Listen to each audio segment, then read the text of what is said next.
Hi, so I'm Ahmed El-Bayouk, class of 2012 from University of Aberdeen studying law. I'm currently Group General Counsel at Scull International, which is a construction company with a conglomerate of subsidiaries, or rather groups of subsidiaries across the world. I primarily manage the company's legal affairs, which is absolutely everything that comes across my desk, from smaller policy matters to major regulatory matters and disputes. Thank you so much. And why did you decide to study at the University of Aberdeen, and why particularly law course?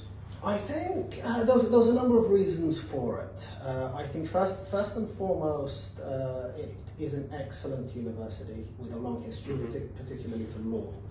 And though I don't quite agree with it, the legal industry is it's still quite antiquated in the way that it looks and it assesses the universities that people went to. So whilst that is happily changing, the university in your CV does make a big difference in law. So that was one reason. And I'd say the second reason, primarily to get out of my comfort zone. I grew up in the Midlands of the UK, and I'd already spent a significant amount of time in London. So that was my home from home, if you like. And I felt that part of the university life, part of the university experience, is really experiencing something new. And as anyone from the UK would at least know, Aberdeen's about as far as you can get without going internationally. So it was a step in the direction of something new as well. So how did it shape your approach to commercial and in-house legal problem solving? I think a very important thing for law students to appreciate, and ideally to appreciate as early as possible in their degree, is that the study of law is significantly different from the practice of law. They are two very, very different things. So almost counterintuitively, the actual study, the substance of the subjects, doesn't help a great deal in practice. However, what's crucial is really the skills that you build. And it's one of the reasons students of all subjects and all disciplines can go on to apply to become lawyers, in that it's the skills more than the subjects that make the difference. So from my perspective, the study at University of Aberdeen and my postgraduate studies, really they gave me the ability for problem solving. Lawyers are, above all else, problem solvers. The ability for networking, which is absolutely crucial in the legal industry. And of course the ability for drive and hard work, which, as much as we have fun in our university days, and that's equally as important, is also crucial for any profession, including of course law. Interesting. And what are some of your favorite memories from Aberdeen, from social life? From the social life? I would probably say, and he knows who he is when I'm talking about this, I would probably say the student flat that we had from second year onwards. And when a particular friend of ours came to borrow some sugar for 5 minutes from across the road, and he stayed for about a week. So he came for his cup of sugar and he didn't leave for a week. But really it's the friendships, the group of friends that we had, and the good banter we had along the way. And are you still in touch with your friends? Absolutely, still speak very regularly, and some of them are in Dubai, many are in the UK, all across, and there's others all across the world. Amazing. And so what are key milestones that shape your transition from private practice to senior in-house role? So I think that's a very good question. The particular difficulty, at least with my profession, is in disputes a great amount is confidential. So we can't go into the details of individual disputes, but I'd say there's at least a couple of milestones there.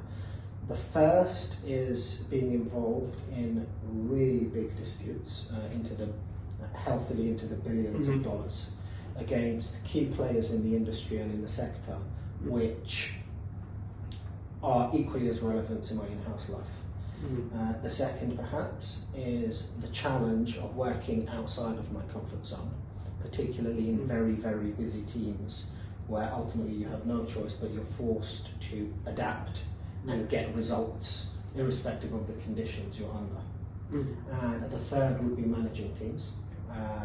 In an in-house role such as this, particularly in a very senior in-house role, one has to grapple with the reality that no matter how hardworking one is, and no matter how skilled one is, It is the task is absolutely impossible to do on your own. So the most crucial element of any legal team is the team itself. And during my time at Denton's, I was lucky enough to work with an excellent team, but really focusing on those delegation skills and those mentoring skills to bring the best out in the team member has served me in excellent stead now I've moved to Drake and Scull. So what would you say is the proudest moment in your career? That's a very good question. I mean, again, due to confidentiality, I can't go into details, but there is really so many to choose from entering disputes where all odds are stacked against you and still coming away with excellent results, to representing clients in what are essentially existential bet the company disputes, and of course succeeding in getting the result that the client needed to survive and thrive. But leaving aside the legal victories, if you like, if I were to take a big step back and look at my proudest moments of my career so far, it's really in bringing the team up. I've had the opportunity to work with some absolutely excellent junior lawyers, and to spend time over the course of a case or over the course of multiple cases in mentoring those lawyers, helping those lawyers grow, and watching them grow not only in legal skills but in confidence and ability to go out and do things on their own. To know that I'm leaving a team which will be just as good without me as it was with me, and more than capable of standing on their own 2 feet alone, is probably the single biggest thing that I'm most proud of. And what motivated you to transit from private practice to in-house? And would you go back?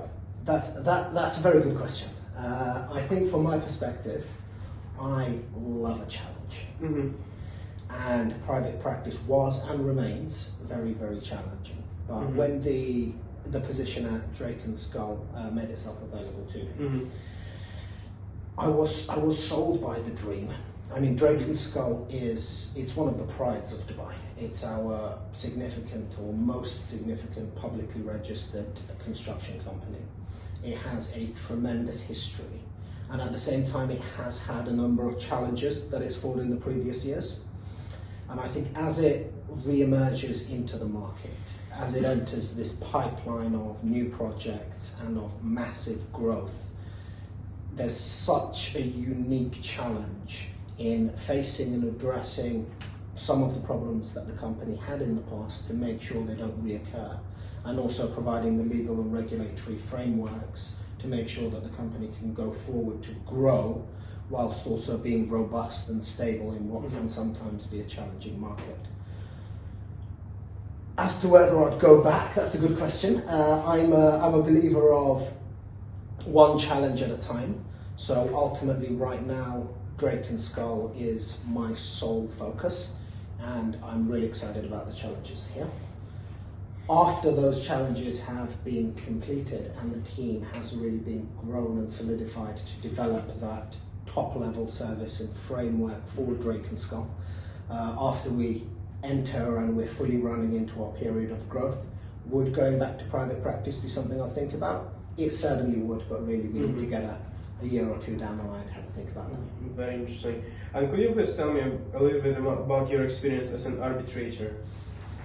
So that's my role in arbitration is one of the parts about the job I enjoy the most, or rather I say the job, but a different practice on the side in addition to the job. It's an honour and a privilege as well as a great responsibility, because it sees us sitting on the other side of the table and determining, in a binding fashion, determining clients' disputes for them. For those not familiar with arbitration or not yet familiar with arbitration, it's essentially the role of a judge issuing binding decisions. So it is a great responsibility, and it is quite an honour that the arbitral centres and clients choose to nominate me to determine their disputes.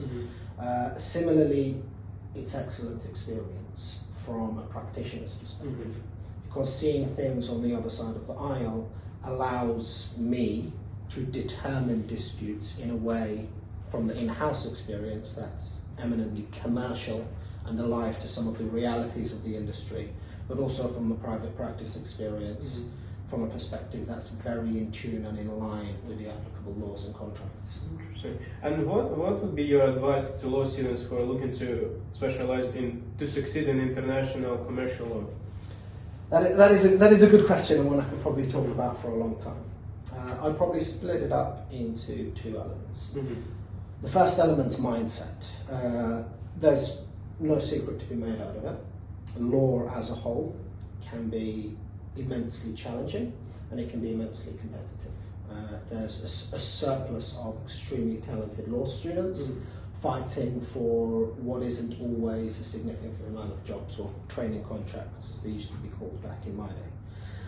So from a mindset perspective, what's absolutely crucial is the confidence and the belief, particularly for those coming from backgrounds which aren't traditionally as well represented in law, is a belief that it's a profession where talent matters and results matter.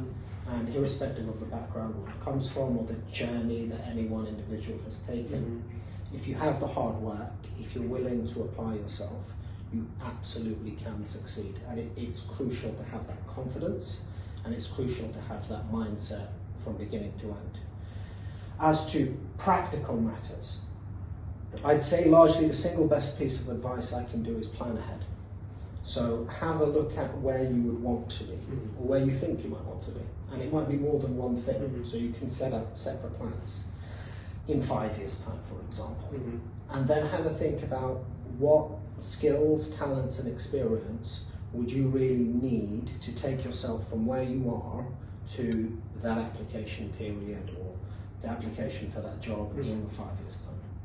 And then from this stage, once you've worked your way back, look at what things you can do, whether that's improving certain skills, whether that's improving in grades, or whether that's in broader elements to maximize your prospects of succeeding when you get later on down the line.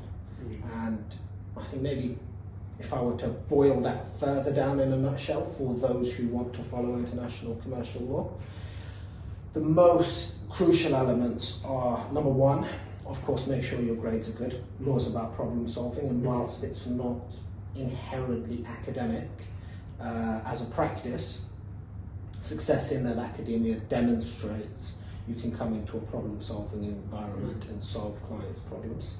So make sure the grades are absolutely on point. And the second really and truly is networking. I think you're already a great example of that with the project and the alumni project you've got going on here. The reality is in most service professions, not just law, your strengths are twofold. They're your skills and your talent, which forms your reputation, and they're your broader network. So your colleagues, your classmates, those from other universities you will interact with, they are going to be the people who will be your colleagues. They'll be your counterparties on the other side of transactions or disputes, and they may well be your clients in the future. So building that network as strong as possible from an early stage, A, it will give you the habits, and B, it will also give you the connections you need, which are absolutely invaluable in any service industry, and particularly within law. That's a great advice. Are there any books or podcasts or other resources you would recommend for our students? It might be career or non-career related. Maybe something motivational or inspirational. I think from my perspective, in terms of habits, it's a little cliche, but I found Atomic Habits exceptionally useful. Just turning those small everyday things into lifestyle habits can really accelerate your progress, whether you're studying or not. And I'm not sure just how relevant it is to the interview, but perhaps a politically charged book, which I'm a big fan of, and I found quite foundational in my thinking. There's an autobiography by Malcolm X, the US civil rights figure. And for me personally, the story of a man who was both an academic giant, but also had the intellectual integrity to spend his life reviewing and assessing his previous views and revising them wherever necessary. For me, that's a book that, career-wise, academic-wise, or otherwise, is something that I think it teaches a lot of very valuable lessons. Interesting. And the last question is, what advice would you give to your younger self? Perhaps don't be so hard on yourself and enjoy the journey. Law requires a certain drive and it requires very driven individuals. And driven individuals by nature can be very tough on themselves, they can be very unrelenting on themselves. And they can be so goal-focused that one's enjoyment or one's happiness is focused on obtaining the goal. Whereas to my younger self, and perhaps even to myself now, we need to remember that academia is important, career is important, but it's a part of life and it's not our entire life. So work hard, but go easy on yourself, and at the same time enjoy the journey and enjoy the process.